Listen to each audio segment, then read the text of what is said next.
కాంగ్రెస్ ప్రభుత్వం విద్యా వైద్యానికి పెద్దపీట వేస్తుందని రాష్ట్ర రెవెన్యూ శాఖ మంత్రి పొంగులేటి శ్రీనివాసరెడ్డి చెప్పారు. బంజారాహిల్స్ రోడ్ నెంబర్ 12లోని రెనోవా ఆసుపత్రిలో నూతనంగా ఏర్పాటు చేసిన ఆర్థోపెటిక్ రోబోటిక్ సర్జరీ యంత్రాన్ని ఆసుపత్రి ఎండీ శ్రీధర్ పెద్దిరెడ్డి ఆర్థోపెటిక్ నిపుణులు సుహాస్తో కలిసి ప్రారంభించారు. హైదరాబాద్ నగరం హెల్త్ హబ్గా రూపుదిద్దుకుంటుందని మంత్రి అన్నారు.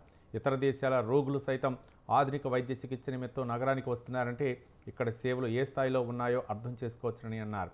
వ్యాపార దృక్పథంతోనే సేవా దృక్పథంతో వైద్య సేవలు అందించాలని సూచించారు.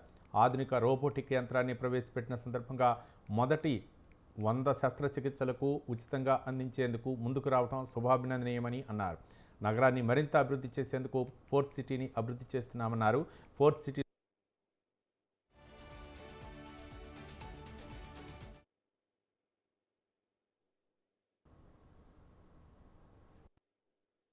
హాస్పిటల్తో నాకు మంచి అనుబంధం ఉంది.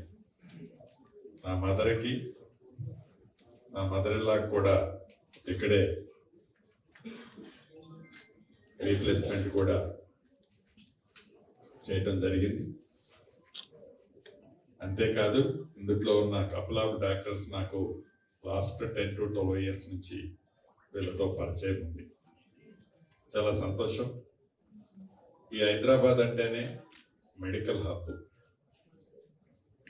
దేశంలోనే కాదు ప్రపంచంలో ఉండే అనేక దేశాలకు సంబంధించిన పేషెంట్లు మీకు మంచి ట్రీట్మెంట్ ఈ ప్రపంచంలో ఎక్కడ దొరుకుతుంది అంటే డెఫినెట్గా కపుల్ ఆఫ్ కంట్రీస్లో మన హైదరాబాద్ని ఈనాడు ఐడెంటిఫై చేస్తున్నారు.